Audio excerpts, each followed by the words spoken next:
પ્રભુ ઘણીવાર જીવને પુરુષાર્થ આપે છે, પ્રયત્ન આપે છે, પ્રયાસ આપે છે.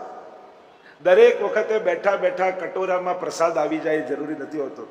ઘણીવાર ભગવાન પ્રયાસ અને પુરુષાર્થ કરાવવા ઈચ્છે છે. આ માર્ગ ભક્તિનો એવો છે, જે આંખ બંધ કરીને દોડો, પ્રભુ પડવા નહીં દે.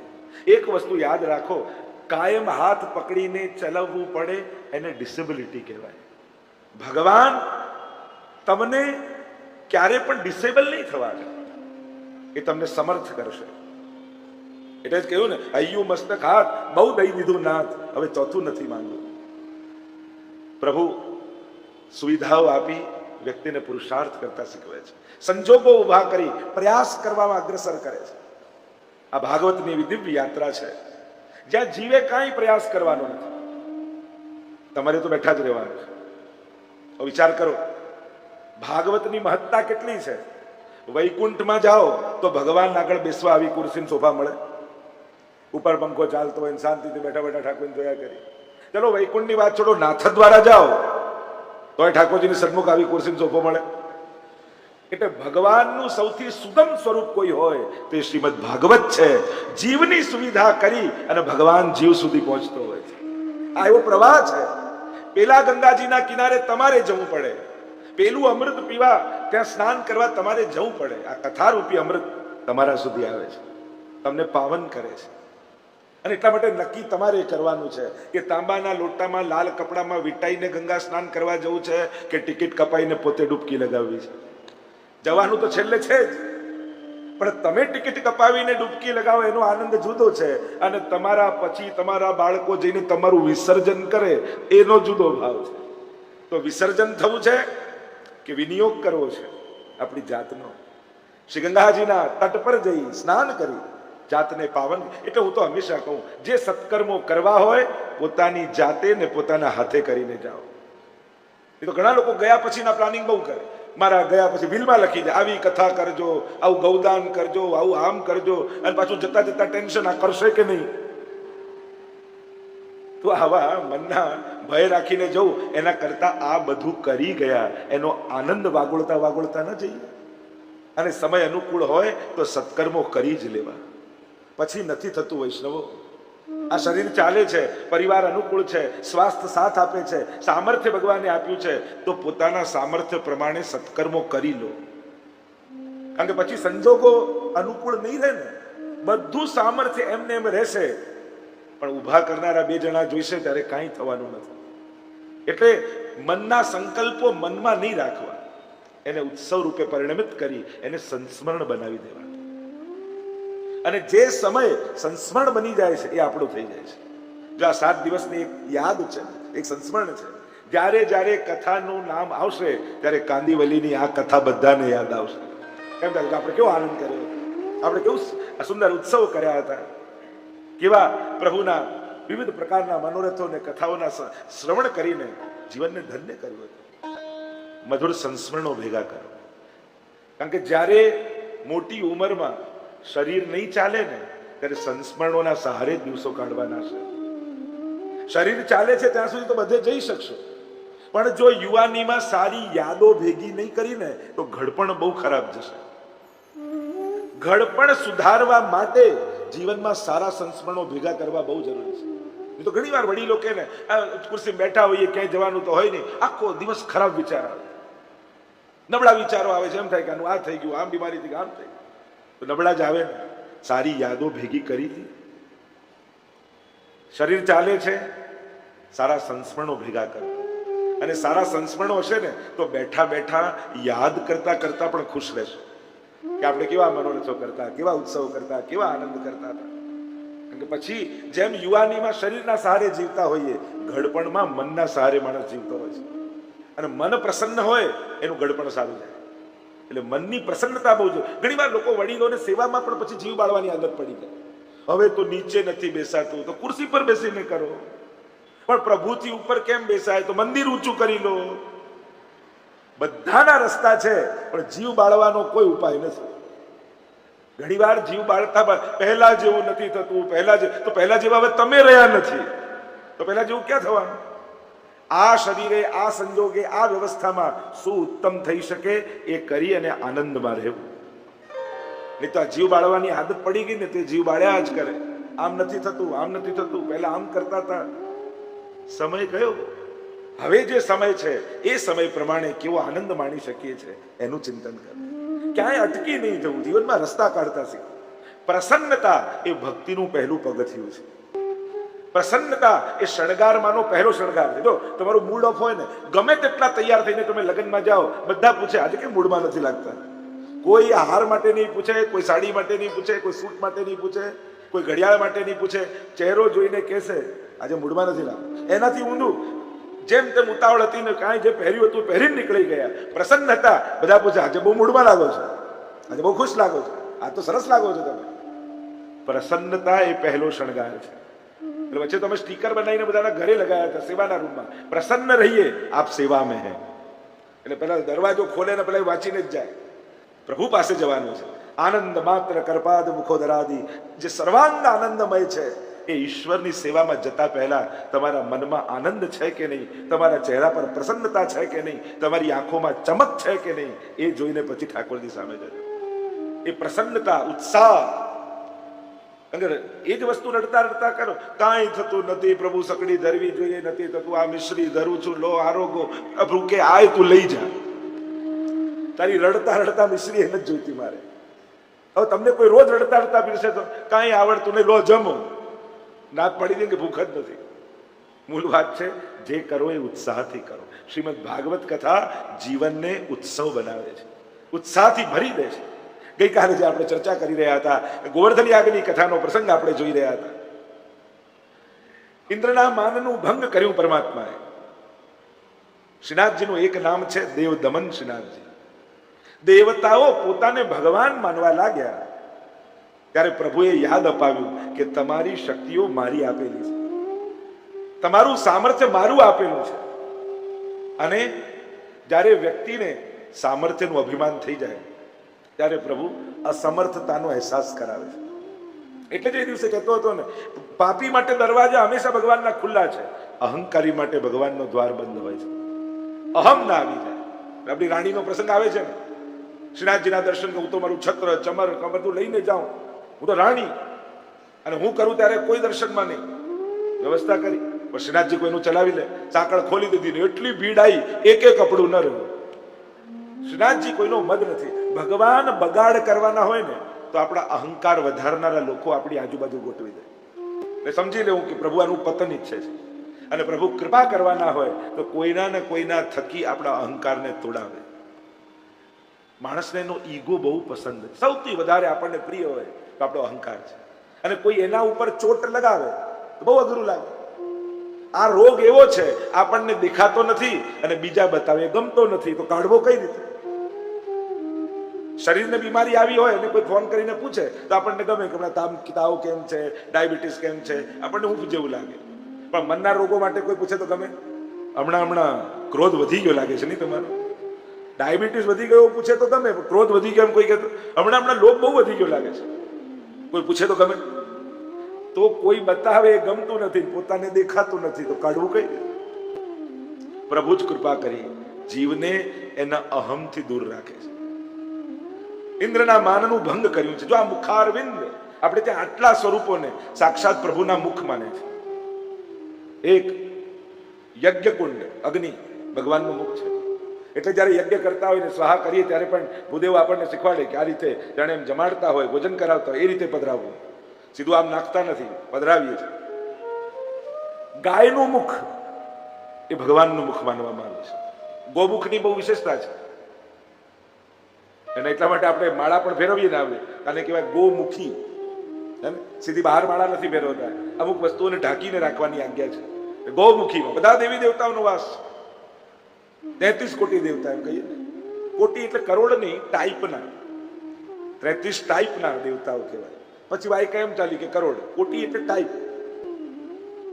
અહીંયા બ્રાહ્મણનું મુખ, એને પણ ભગવાનનું મુખ માન્યું છે. એટલે જ આપણે ત્યાં કોઈ પણ સત્કર્મ કરતા પહેલા બ્રહ્મ ભોજન કરાવવામાં આવે, મુખમાંથી પ્રાગટ્ય છે. અને એટલા માટે બ્રાહ્મણને જમાડવું એ ભગવાનને જમાડવાના પુણ્ય બરાબર છે. એ જ રીતે એમના વિસ્તાર ન કરતા. ગિરિરાજજીનું મુખારવિંદ એ પણ સાક્ષાત ઠાકોરજીનું મુખારવિંદ છે.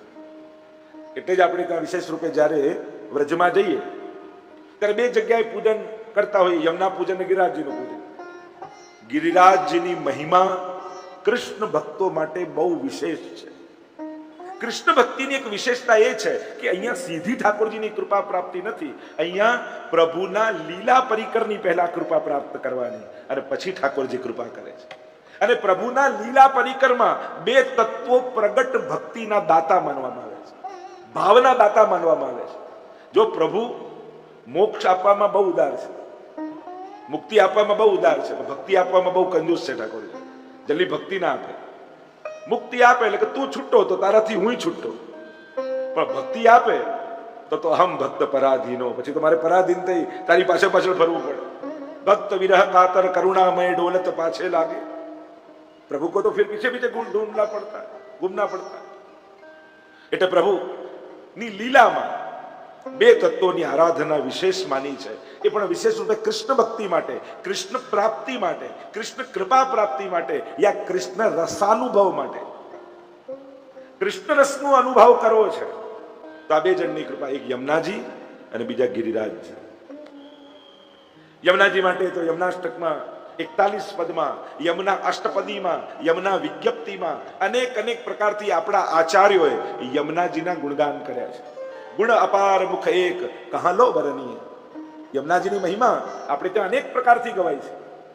અને આ યમુનાજી એવા છે, આ ગિરિરાજજી એવા છે, જો આપણે ત્યાં 24 અવતારોની કથા આવે છે, ભગવાનના જુદા જુદા અવતાર, પણ યમુનાજી, ગિરિરાજજી, બ્રજ એ ભગવાનનું અવતાર નથી, પણ ભગવાનના સ્વરૂપનો વિસ્તાર છે. એ જ આનંદાંશનો વિસ્તાર છે, એ જ આનંદ માત્ર કરપાદ મુખોદરાદીનો વિસ્તાર છે, એ જ રસો વૈ સહનો વિસ્તાર છે. એટલે કે એ જ પ્રભુ ગિરિરાજજી અને યમુનાજી રૂપે પ્રગટ થયા છે. સીધા દરિયામાંથી પાણી પીઓ તો ખારું લાગે, પણ એ દરિયાનું પાણી વાદળ બનીને વરસે ને તો પરમ મધુર થઈ જાય. સીધા કૃષ્ણને પામવા જાઓ તો કદાચ ખારા લાગે, પણ એ જ કૃષ્ણ યમુનાજી અને ગિરિરાજજી બનીને કૃપા કરે તો પરમ મધુરતાનો અહેસાસ કરાવે. અને એટલા માટે કૃષ્ણ ભક્તિમાં હમણાં યમુનાજીનો વિસ્તાર નથી કરતો, ઘણી બધી ચર્ચાઓ આવે. યમુના મુકુંદ રતિ વર્ધિની, સાક્ષાત મુકુંદમાં પ્રીતિ આપનારા શ્રી યમુનાજી છે. ગિરિરાજ બાબાની જયારે ચર્ચા ચાલી રહી છે, ગોવર્ધન યાગની જયારે ચર્ચા ચાલી રહી છે, ત્યારે ગર્ગ સંહિતામાં સૌથી પહેલા જવું પડે. ગર્ગજી ભગવાનના પુરોહિત, એમણે આ ગર્ગ સંહિતા રચી છે. અને ગિરિરાજજીનો ઉલ્લેખ ગર્ગ સંહિતામાં ગિરિરાજ ખંડ નામથી આવે છે. ત્યાં ગિરિરાજજીના પ્રાગટ્યની કથા છે, ગિરિરાજજીના મહાત્મ્યની કથા છે, ગિરિરાજજીના આરાધનાની કથા, આરાધન કઈ રીતે કરવું, આ યમુનાજી ગિરિરાજજી બંનેનો ઉલ્લેખ ત્યાં છે. ગિરિરાજજીનું સૌથી પહેલું પ્રાગટ્ય ગોલોકધામમાં છે. જો ગિરિરાજજી, યમુનાજી, બ્રજ આ બધા પૃથ્વીનો ભાગ નથી. આધ્યાત્મિક જગતમાં જ્યારે તમે પ્રવેશ કરી રહ્યા છો, કૃષ્ણ ભક્તિના જગતમાં જ્યારે તમે પ્રવેશ કરી રહ્યા છો, ત્યારે એના કેટલાક નિયમો. આ વ્રજમંડળ યમુનાજી, ગિરિરાજજી એ વરહા પુરાણમાં કહ્યું આ પૃથ્વીનો ભાગ નથી. કારણ કે વરહા ભગવાન જયારે પૃથ્વી લઈને આવ્યા અને વિચાર કરવા લાગ્યા ક્યાં રાખવું, ત્યારે એમને એક લીલોછમ ટુકડો દેખાયો. અને ત્યારે પૂછ્યું કે આ શું છે, તો કે આ બ્રજમંડળ છે. સાક્ષાત ગોલોક ધામથી જ્યારે પ્રભુ ભૂતલ પર આવતા હોય ત્યારે ભગવાન આવે એના પહેલા એનું લીલા પરિકર અને એમનું નિજધામ ભગવાન ભૂતલ પર મોકલે છે. એટલે કૃષ્ણ આવતા પહેલા બ્રજમંડળ, યમુનાજી અને ગિરિરાજજી ભૂતલ પર પધારે છે. અને એમ કહેવાય કે પ્રલય થઈ જાય, આખી પૃથ્વી ડૂબી જાય, છતાંય બ્રજ ડૂબતું નથી. બ્રજ પૃથ્વીનો ભાગ નથી. અને એટલા માટે આપણે ત્યાં આ અલૌકિક તત્વોના ત્રણ સ્વરૂપો બતાવ્યા: આદિ ભૌતિક સ્વરૂપ, આધ્યાત્મિક સ્વરૂપ અને આદિ દૈવિક સ્વરૂપ. આંખથી દેખાય એ આદિ ભૌતિક સ્વરૂપ કહેવાય, બુદ્ધિ જેના મહાત્મ્યને સ્વીકારે એ આધ્યાત્મિક સ્વરૂપ કહેવાય, અને હૃદય જેના રસાનુભવ કરે એ આદિ દૈવિક સ્વરૂપ કહેવાય. સરળ ભાષા એટલે કે બે વસ્તુ જો સરળ ભાષામાં તમને સમજાવું, ભક્તિ માર્ગમાં આ બે શબ્દોનો ભેદ સમજવો જરૂરી છે. એક છે આકાર અને બીજો છે સ્વરૂપ. ગિરિરાજજી પર્વત આકારે છે, પણ સ્વરૂપ તો હરિદાસ સ્વર્યનું છે. સાક્ષાત શૈલોસ્મી કહી પ્રભુ રૂપ છે. યમુનાજી નદી આકારે છે, સ્વરૂપ નમત કૃષ્ણ તુર્ય પ્રિયામ, ચતુર્થ પ્રિયા છે. મહાપ્રભુજી મનુષ્ય આકારે છે, સન મનુષ્યાકૃતિ સ્વરૂપ તો શ્રીમદ વલ્લભ રૂપ સુરંગે, અંગ અંગ પ્રતિભાવન કે ભૂષણ, વૃંદાવન સંપત્તિ અંગ અંગે. આ સ્વરૂપ એટલે આપણી યાત્રા આકારથી સ્વરૂપ સુધીની છે. પૂજા તમે આકારની કરો છો અને સ્મરણ અને પ્રાપ્તિની ઈચ્છા સ્વરૂપની રાખો છો. ભૂતલ પર ગિરિરાજજી પર્વત આકારે છે, પણ એમને પર્વત નહીં જાણવા. આપણે ત્યાં વાર્તા સાહિત્યમાં એવો પ્રસંગ આવે છે કે ગુસાઈજી પાસે એક વૈષ્ણવ આવ્યો અને ગુસાઈજી પ્રશ્ન કર્યો કે શ્રેષ્ઠ નદી કઈ, શ્રેષ્ઠ પર્વત કયો, શ્રેષ્ઠ તીર્થ કયું? ત્યારે વૈષ્ણવ કહ્યું, જયરાજ શ્રેષ્ઠ નદી તો યમુનાજી છે, શ્રેષ્ઠ પર્વત તો ગિરિરાજજી છે, શ્રેષ્ઠ તીર્થ તો બ્રજમંડળ છે. ત્યારે ગુસાઈજીએ કહ્યું, મૂર્ખ, તું યમુનાજીને નદી માને છે, એ તો સાક્ષાત ઠાકોરજીની ચતુર્થ પ્રિયા છે. શ્રેષ્ઠ નદી તો ગંગાજી છે. અરે મૂર્ખ, તું ગિરિરાજ બાવાને પર્વત માને છે, શ્રેષ્ઠ પર્વત તો મેરુ પર્વત છે, ગિરિરાજ બાવા તો હરિદાસ વર્ય છે. અરે બ્રજમંડળને તું તીર્થ માને છે, તીર્થ તો પ્રયાગ છે, વ્રજ તો ઠાકોરજીનું ઘર છે. આ ભાવ આપણે એટલે ગિરિરાજજીની મહિમા સૌથી પહેલા ગોલોક ધામમાં સ્વયં સ્વામિનીજી ઠાકોરજીને વિનંતી કરે છે કે એવું કોઈ સુંદર રમણીય સ્થાનનું નિર્માણ કરો જ્યાં સુંદર કંદરાઓ હોય, કંદમૂળો ઉગતા હોય, ઝરણાઓ વહેતા હોય અને એની સઘન કંદરાઓમાં આપણે એકાંતિક વિહાર કરીએ. અને જ્યારે આવો મનોરથ કર્યો એ જ ક્ષણે પ્રભુના હૃદયમાંથી તેજ પુંજ નીકળ્યું, 100 યોજન ઉપર ગયું અને પ્રભુએ હાથ મૂક્યો અને 100 શિખર વાળા શતશૃંગ નામથી ગિરિરાજ બાવાનું ગોલોકધામમાં પ્રાગટ્ય થયું. આ ગોલોકધામનું પ્રાગટ્ય પ્રભુ ભૂતલ પર પધારવાના છે. અને નેહ કારણ શ્રી યમને પ્રથમ આવી, યમુનાજી પધાર્યા. ગિરિરાજજીના પ્રાગટ્યની કથા ગર્ગ સંહિતામાં આવી. સાલમલી દ્વીપમાં દ્રોણ પર્વતના પુત્ર રૂપે ગિરિરાજજીનું પ્રાગટ્ય થયું. 3 પુત્ર થયા. પહેલા કાંતાનાથ પર્વત જે ચિત્રકૂટમાં છે, બીજા આ ગોવર્ધન અને ત્રીજા ચરણાદ્રી જે ચરણા ગુસાઈજીનું પ્રાગટ્ય સ્થળ. આ 3 ભાઈઓ છે.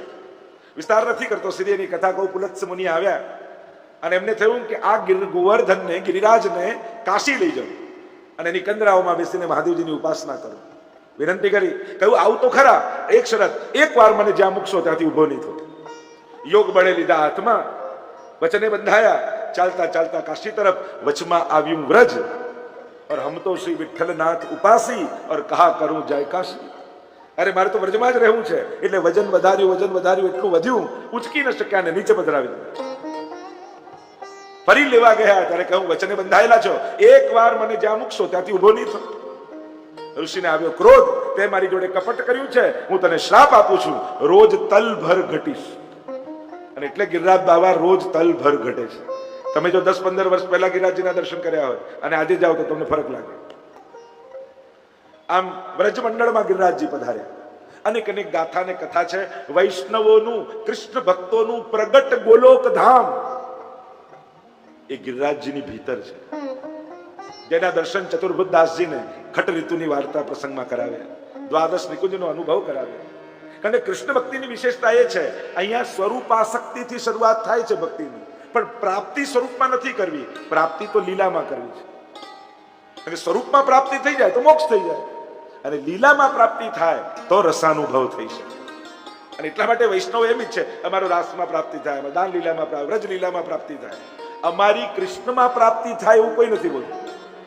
આપણે શું બોલીએ? અમારું વ્રજ લીલામાં પ્રાપ્તિ થાય. ભગવદ લીલામાં એટલે કે નિત્ય લીલા, નિત્ય લીલામાં પધારે. એમ કે આપણે કહીએ લીલામાં પધારે, એ ભગવતી લીલામાં પધારી ગયા. ભગવાનમાં પ્રવેશી ગયા એવું કોઈ નથી કહેતું, લીલામાં ગયા છે. કારણ કે રસ તો લીલામાં પ્રાપ્ત થાય, ભગવાનમાં ભળી જવાથી તો મુક્તિનો અનુભવ થાય. અહીંયા ગિરિરાજજી માટે ઘણી ગાથાઓ છે. પૂજનનો પ્રકાર છે, આરાધનનો પ્રકાર છે, પરિક્રમા પણ પૂજનનો એક ભાગ જ છે. બ્રાહ્મણો પણ પૂજન કરાવતા ને, પરિક્રમા પદે પદે એમ કરીને ફેરવે, એનો એક ભાવ છે પરિક્રમા. જમણો હાથ જેનું પૂજા કરતા હોય એની તરફ રાખી અને ગોળ ફરવું એને કહેવાય પરિક્રમા. આ પ્રકાર છે. કઈ રીતે થાય? આપણે ત્યાં ગિરિરાજ બાબા 3 શિખર છે, અષ્ટદ્વાર છે ગિરિરાજજીમાં પ્રવેશવાના. અને અષ્ટસખા એ દરેક દ્વારના મુખિયા છે. જ્યાં ભીતર દ્વાદશ નિકુંજ છે, મુખિયા છે, દ્વારપાલ નથી. દ્વારપાલ હોય દરવાજાની બહાર ઉભા રહે, મુખિયા હોય એ તો ભીતર સેવામાં હોય. એટલે આ અષ્ટસખાઓ ભીતર સેવા કરે છે. 5 સ્વરૂપ ગિરિરાજજીના માનવામાં આવ્યા. સંક્ષિપ્તમાં જો ચર્ચા કરું, તમે પરિક્રમા કરો તો આ 5માંથી એક સ્વરૂપે ગિરિરાજજી અવશ્ય દર્શન તમને આપે. ગાયનું સ્વરૂપ, ગ્વાલનું સ્વરૂપ, સર્પનું ભુજંગ ગૌર ભુજંગનું સ્વરૂપ, ચોથું રત્નજડિત ગિરિરાજજીનું સ્વરૂપ, 5મું સિંહનું સ્વરૂપ. આ 5 સ્વરૂપ ગિરિરાજ બાવાના માનવામાં આવ્યા છે. અને આમાંથી કોઈ પણ એક સ્વરૂપે પરિક્રમા કરનારને ગિરિરાજ બાવા દર્શન આપે છે. બને જ્યારે પણ પરિક્રમા કરો, ખુલ્લા પગે કરો એમ કહીએ, પણ બંધ મુખે પરિક્રમા કરવી. પગ ખુલ્લા છે એ ચિંતા નથી, બને તો મુખ બંધ રાખો.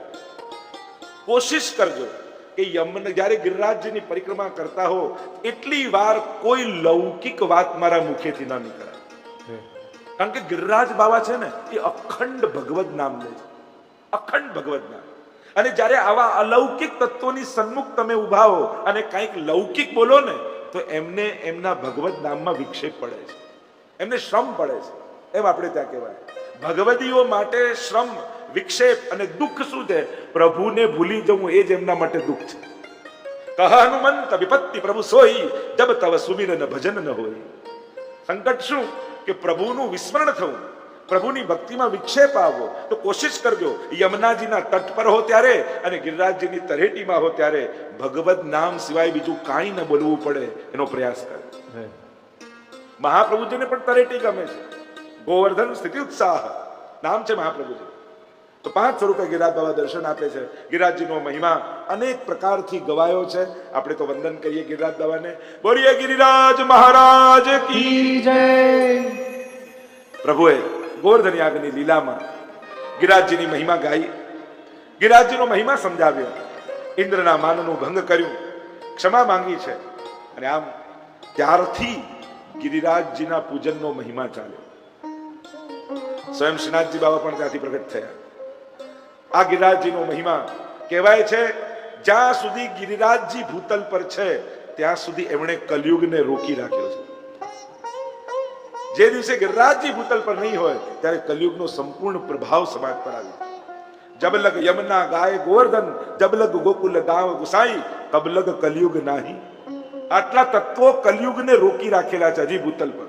જબલગ યમુના ગાય ગોવર્ધન, જબલગ ગોકુલ ગામ ગુસાઈ, જબલગ ભાગવત કથા રસ. અમુક તત્વો છે ને એમણે હજી ભૂતલ પર સતતા, ભક્તિ, જ્ઞાન, ભાવ, નિષ્કામતા, નિસ્વાર્થતા આ બધું ભૂતલ પર ટકાવી રાખેલું છે. અને જે દિવસે આ ભૂતલને છોડશે પછી આપણને બચાવનારું કોઈ નહીં. ગિરિરાજ બાબાના ચરણોમાં વંદન કરીએ.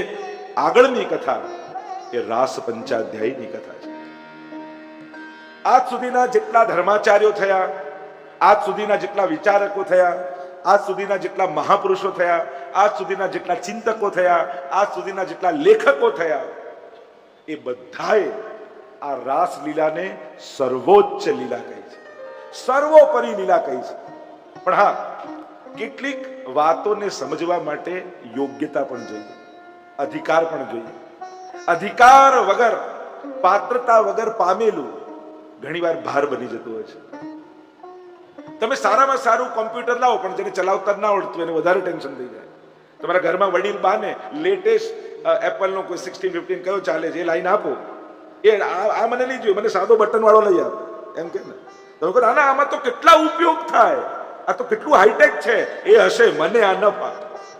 મૂળ વાત શું છે? છે ઉત્તમ વસ્તુ, પણ આપણને વાપરતા સ્વીકારતા ના આવડે તો આપણા માટે આનંદ નહીં ભારનું કારણ બની જાય. એમ ભગવદ લીલા પણ એવી જ છે. જો અધિકાર નથી સમજવાની તો જે પરમાનંદ, સર્વોચ્ચ આનંદને અનુભવ કરાવનારી છે એ ક્યાંક સંશયનું કારણ પણ બની જાય. અને એટલા માટે આ રાસ પંચાધ્યાયની કથા ખૂબ વિવેકપૂર્ણ વર્ણન કરવામાં આવે ને સમજવામાં આવે. 5 અધ્યાય રાસના, એટલે એને કહેવાય રાસ પંચાધ્યાય. એટલે કે આ રાસ પંચાધ્યાયમાં ભગવાને સ્વ સ્વરૂપનું સ્થાપન વ્રજભક્તોમાં કર્યું, સ્વ આનંદનું દાન કર્યું. સીધી સાદી ભાષામાં કહું તો અલ્પાનંદને પૂર્ણાનંદ બનાવવાની પ્રક્રિયા, એનું નામ રાસ છે. આ અલ્પાનંદી જીવ જે અંશ છે, એને પૂર્ણાનંદનો અનુભવ જે લીલામાં થાય એ રાસ. અનેકવિધ પ્રકારની કથાઓ છે. 29 થી 33 અધ્યાય રાસ લીલાના માનવામાં આવે. મેં પહેલા કહ્યું, ભગવાનને જોવા, ભગવાનને મળવું અને ભગવાનને મેળવવું. ભગવાનને જોયા ઘણાય, ઘણી વાર જઈને ભગવાનને મળી આવીએ છીએ. એમ લાગે કે જાણે પ્રભુ સાથે એક સંવાદ થયો હોય, પ્રભુ સાથે એક જાણે મળવાનું થયું હોય. ક્યાંક પ્રભુના મુખમાં એ કરુણાના ભાવ આપણને દેખાય ત્યારે એમ લાગે કે જાણે ભગવાનને મળીને આવે. પણ સર્વોચ્ચ વાત છે ભગવાનને મેળવવા. એ જ ભગવાન રોમ રોમમાં વ્યાપી જાય, ભગવત પ્રાપ્તિ કરવી, એ સર્વોચ્ચ આનંદનો અનુભવ કરવો, એને કહેવાય રાસ. મહાપ્રભુજી કારિકામાં આજ્ઞા કરે છે કે આ રાસલીલા કેમ કરી પ્રભુએ. આજ્ઞા કરતા કહ્યું, બ્રહ્માનંદાત સમુદ્રુત્ય ભજનાનંદ યોજને લીલાયા યુજ્યતે સમ્યક સાતુર્ય વિનિરૂપ્યતે. બ્રહ્માનંદ સુધીનો અનુભવ પરમાત્માએ કરાવી દીધો વ્રજભક્તોને. વૈકુંઠ લઈ ગયા ભગવાન અને કહ્યું કે એકવાર જુઓ તો ખરા. તમે વૈકુંઠનો વિરોધ કરો છો પણ એકવાર જોયો છે ખરા? હા લાલા બતાવો. અને બધા વ્રજભક્તોને લઈ ગયા વૈકુંઠ. અને ત્યાં સુવર્ણના સિંહાસન પર બેસેલા પરમાત્મા, દેવતાઓ સ્તુતિઓ કરી રહ્યા છે. અને જોઈને વ્રજભક્તોને ડર લાગ્યો, આ અમારો કનૈયો છે. ભયભીત થયા. વ્રજજન વૈકુંઠ સુખ જોઈ વળ્યા, ન ગમ્યું ત્યારે બ્રહ્માનંદમાં ભળ્યા. અરે ઘેર સ્વરૂપાનંદ સુખ અતિશય ગળ્યા, વ્રજવાલુ રે વૈકુંઠ નહીં આવ. એટલે અમારે તો અમારા ઘરમાં અમારો જે લાલન છે ને, અમને તો એ જ જોઈએ. આવો વ્રજનો વૈકુંઠ નારાયણ અમને ન ખપે. અને ત્યાં વ્રજવાલુ રે વૈકુંઠ નહીં આવું અદભુત રીતે દયારામભાઈ સમજાવે છે. સૌથી પહેલો વાંધો તો વ્રજભક્તો કે અમને એ પડે કે બાજુમાં રાધાજીને ન જોઈએ ને લક્ષ્મીજીને જોઈએ, એટલે અમને તો ચાલે જ નહીં. કારણ કે અમારા માટે તો રાધે કૃષ્ણ રાધે કૃષ્ણ રાધે કૃષ્ણ, और राधा निकाल दो तो आधे कृष्ण आधे कृष्ण आधे कृष्ण. श्याम बिना भी हमारे लिए, राधा बिना भी श्याम आधा ही है. વ્રજભક્તો પાછા વળે. એટલે કે બ્રહ્માનંદનો અનુભવ કરી લીધો વૈકુંઠમાં જઈને. મહાપ્રભુજી આજ્ઞા કરે, બ્રહ્માનંદાત સમુદ્રત્ય, એટલે બ્રહ્માનંદમાંથી કાઢી અને હવે ભગવાન ભજનાનંદનો અનુભવ કરાવે. 3 પ્રકારના આનંદ શાસ્ત્રોએ કહ્યા: વિષયાનંદ, બ્રહ્માનંદ અને સ્વરૂપાનંદ અથવા ભજનાનંદ. બંને સમાનાર્થી છે. વિષયાનંદ જીવ જાણે છે, બ્રહ્માનંદાનંદને તો મોક્ષ વાળા ઋષિઓ જાણે. પણ ભગવાન એમાંથી પણ કાઢી હવે સ્વ સ્વરૂપના આનંદનું દાન કરવાના છે. અને એટલા માટે પ્રભુ મહારાસ કરવાના છે.